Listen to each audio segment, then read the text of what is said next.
या काय बघा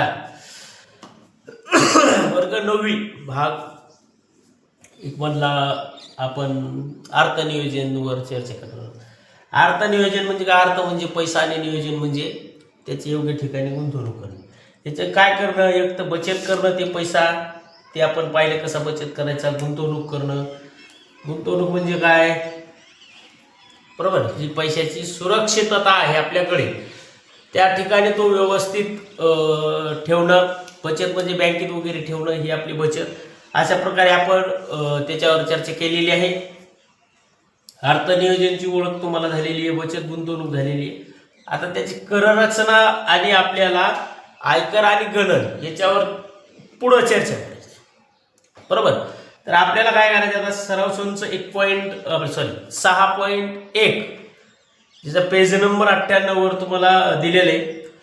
बघा, याच्यातला पहिला प्रश्न असा आहे, अलकाला दरमहा पाठवलेल्या रक्कमपैकी म्हणजे जी अलका नावाची व्यक्ती आहे त्या व्यक्तीला जी रक्कम घरून पाठवण्यात येत होती त्या रकमेपैकी एकूण तिनं 90% रक्कम ती खर्च करते आणि महिना 120 रुपये बचत करते. तर तिला पाठवण्यात येणारी रक्कम किती? आपल्याला या प्रश्नामध्ये तिला पाठवण्यात येणारी रक्कम सांगितलेली आहे.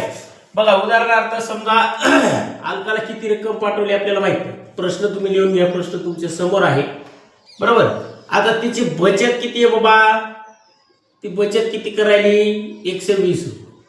अलकाला पाठवण्यात आलेली रक्कम माहिती आहे का आपल्याला? नाही.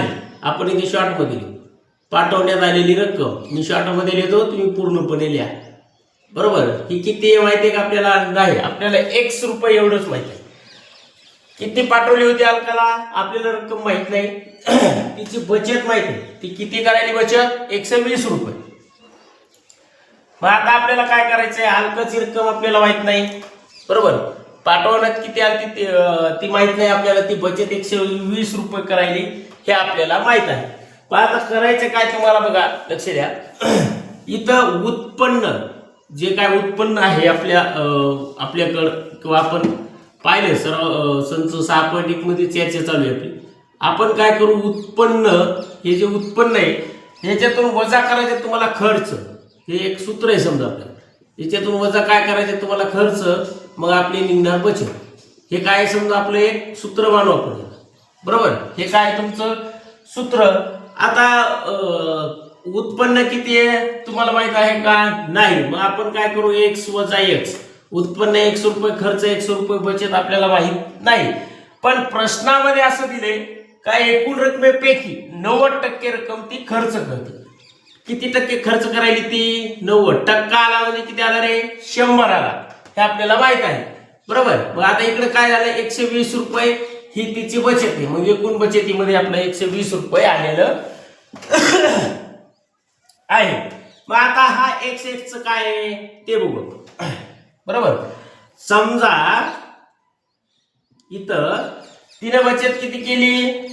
100 गुणाकारामध्ये X म्हणजे 100X वजा खर्च किती केला तिनं? 90X. बरोबर, बरोबर ना. आता शेकडा आहे म्हणजे छेदामध्ये किती आलं तुमच्या? 100. बरोबर किती?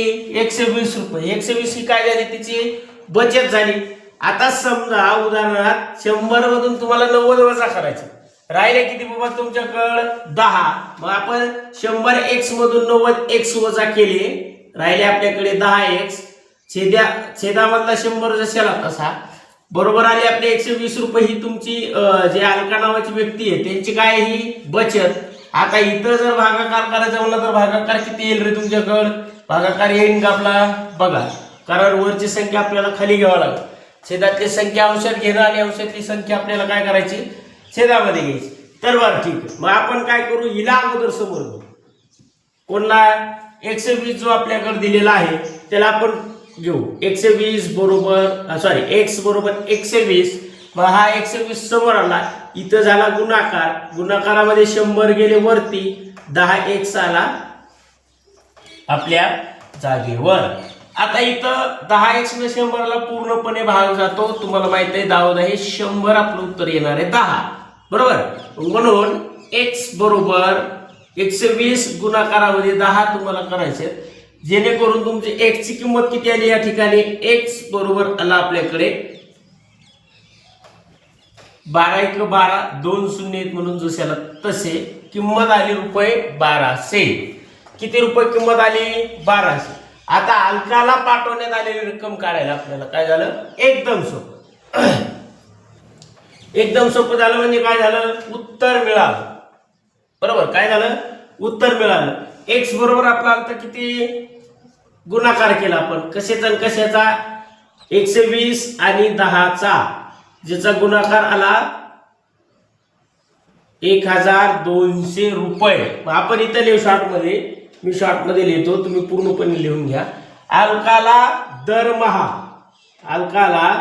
दरमहा पाठवण्यात आलेली रक्कम किंवा येणारी जी काय रक्कम, अलकाला दरमहा पाठवण्यात येणारी रक्कम